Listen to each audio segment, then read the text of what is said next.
शुक्ल जी अपने इस निबंध में कविता क्या है निबंध में मार्मिक तथ्य के बारे में बताते हैं कि मार्मिक तथ्य क्या होता है कविता में, काव्य में, और उसका क्या इम्पोर्टेंस होता है और वो कैसे पाठक के मन को छू जाता है। मनुष्यतर प्रकृति के बीच के रूप व्यवहार कुछ भीतरी भावों या तथ्यों की भी व्यंजना करते हैं। मनुष्य व्यापार के सुख, हर्ष, विषाद, राग, द्वेष, तोष, क्षोभ, कृपा, क्रोध इत्यादि भावों की व्यंजना जो उसकी आकृति, चेष्टा, शब्द आदि से होती है, वह तो प्राय बहुत प्रत्यक्ष होती है। कवियों को उन पर अपने भावों का आरोप करने की आवश्यकता प्रायः नहीं होती। तथ्यों का आरोप या संभावना अलबत्ता वे कभी कभी किया करते हैं, पर इस प्रकार का आरोप कभी कभी कथ्य को काव्य के क्षेत्र में घसीटकर सूक्ति या सुभाषित के क्षेत्र में डाल देता है। जैसे कौवे सवेरा होते ही क्यों चिल्लाने लगते हैं। वे समझते हैं कि सूर्य अंधकार का नाश करता हुआ बड़ा आ रहा है, कहीं धोखे से हमारा भी नाश न कर दे। ये सूक्ति मात्र एक काव्य नहीं। जहाँ तथ्य केवल आरोपित या संभावित रहते हैं वहाँ वे अलंकार रूप में ही रहते हैं, पर जिन तथ्यों की आभास हमें पशु पक्षियों के रूप व्यवहार परिस्थिति में ही मिलता है, वे हमारे भावों के विषय वास्तव में हो सकते हैं। मनुष्य सारी पृथ्वी छेंकता चला जा रहा है, जंगल कट कट कर खेत, गांव और नगर बनते चले जा रहे हैं। पशु पक्षियों का भाग छिनता चला जा रहा है, उनके सब ठिकानों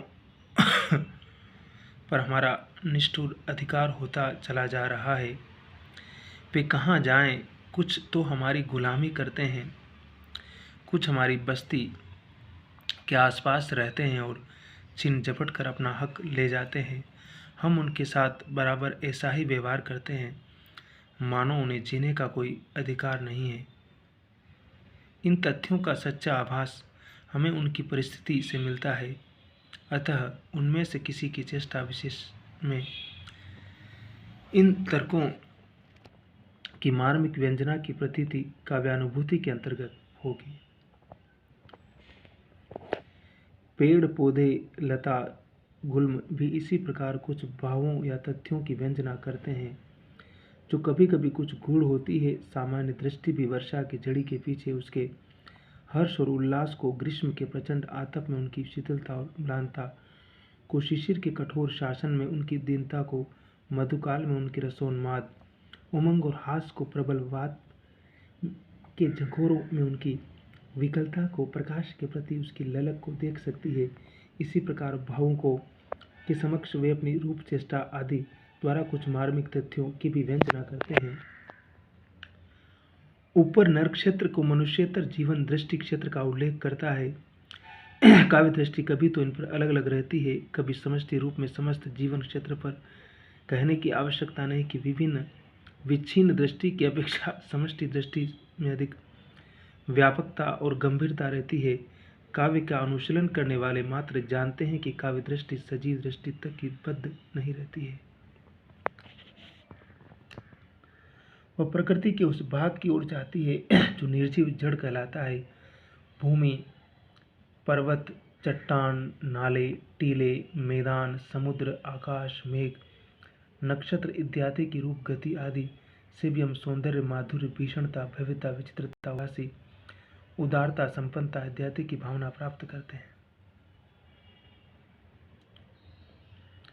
कड़कड़ाती धूप के पीछे उमड़ती हुई घटा की श्यामल स्निग्धता और शीतलता का अनुभव मनुष्य क्या, पशु पक्षी, पेड़ पौधे तक करते हैं। अपने इधर उधर हरी भरी लहराती प्रफुल्लता का विधान करती हुई नदी की अविराम जीवन धारा में हम द्रवभीत औदार्य का दर्शन करते हैं। पर्वत की ऊंची चोटियों में विशालता और भव्यता का वात विलोड़ित जल प्रसार में क्षोभ और आकुलता का विकीर्ण गण, खंड मंडित रश्मि रंजित सांध्य दिगंचल और चमत्कारपूर्ण सौंदर्य का ताप से तिलमिलाती धरा पर धूल झोंकते हुए अंधड़ के प्रचंड झोंकों में उग्रता और उच्छृंखलता का, बिजली की कंपाने वाली कड़क और ज्वालामुखी के ज्वलंत स्फोट में भीषणता का आभास मिलता है। ये सब विश्वरूपी महाकाव्य की भावनाएं या कल्पनाएं हैं, स्वार्थ भूमि से परे पहुंचे हुए सच्चे अनुभूति योगी का या कवि इनके दृष्टा मात्र होते हैं। पहले कहा जा चुका है कि नर क्षेत्र के भीतर बद्ध रहने वाली दृष्टि की अपेक्षा संपूर्ण जीवन क्षेत्र और समस्त चराचर के क्षेत्र में से मार्मिक तथ्यों का चयन करने वाली दृष्टि उत्तरोत्तर अधिक व्यापक और गंभीर कही जाएगी। जब कभी हमारी भावना का प्रसार इतना विस्तीर्ण और व्यापक होता है कि हम अनंत व्यक्त सत्ता के भीतर नर सत्ता के स्थान का अनुभव करते हैं, तब हमारी पार्थक्य बुद्धि का परिहार होता है। उस समय हृदय योगी एक ऐसी उच्च भूमि पर पहुंचता रहता है जहां उसकी वृत्ति सुशांत और गंभीर हो जाती है। उसकी अनुभूति का विषय ही कुछ बदल जाता है। तथ्य चाहे नर क्षेत्र के ही हो चाहे अधिक व्यापक क्षेत्र के हो, कुछ प्रत्यक्ष होते हैं और कुछ गूढ़। जो तथ्य हमारे किसी भाव को उत्पन्न करे उसे उस भाव का अवलंबन करना चाहिए। ऐसे रसात्मक तथ्य आरंभ में ज्ञानेंद्रिया उपस्थिति करती है, फिर ज्ञानेंद्रियों द्वारा प्राप्त सामग्री से भावना या कल्पना उसकी योजना करती है। अतः यह कहा जा सकता है कि ज्ञान ही भावों के संचार के लिए मार्ग खोलता है। ज्ञान प्रसार के भीतर ही भाव प्रसार होता है। आरंभ में मनुष्य की चेतन सत्ता अधिकतर इंद्रिय जगत ज्ञान की समष्टि के रूप में ही रही। फिर ज्यों-ज्यों अंतःकरण का विकास होता गया और सभ्यता बढ़ती गई, त्यों-त्यों मनुष्य का ज्ञान बुद्धि व्यवसायात्मक होता गया। अब मनुष्य का ज्ञान क्षेत्र बुद्धि व्यवसाय या विचारात्मक होकर बहुत ही विस्तृत हो गया है। अतः उसके विस्तार के साथ हमें अपने हृदय विस्तार भी बढ़ाना पड़ेगा।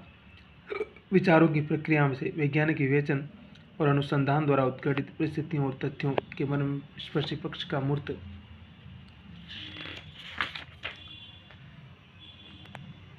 और संजीव चित्रण भी उसका इस रूप में प्रत्यक्षकरण कि वह हमारे लिए भाव का आलंबन हो सके।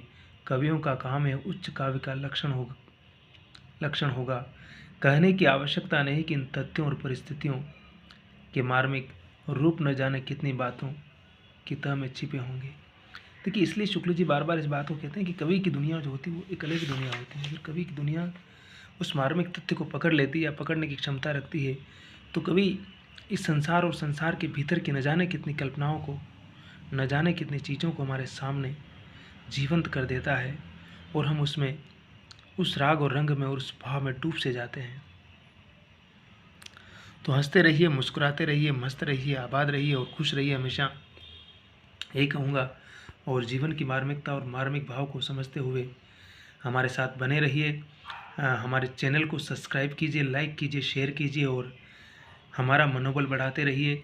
हम ऐसे ही आपको नई नई चीज़ों से परिचित करवाते रहेंगे और आपको ज्ञान की दुनिया की अनंत यात्राएं करवाते हुए आपको दूर दूर तक ले जाएंगे। शब्बा खैर, हंसते रहिए, मस्त रहिए और सुबह सुबह की शुरुआत भी पॉजिटिव स्माइल के साथ कीजिए और योगा कीजिए और ब्रेकफास्ट कीजिए अच्छे से और वॉकिंग भी कीजिए सुबह सुबह। जल्दी उठने की कोशिश कीजिए, देर तक सोने का कोई मतलब नहीं है। आलसी जीवन का कोई परिणाम नहीं है। आलस हमें कहीं भी नहीं ले जा सकता है। इसलिए कविता पढ़ते रहिए, पुस्तकें पढ़ते रहिए और मस्त रहिए।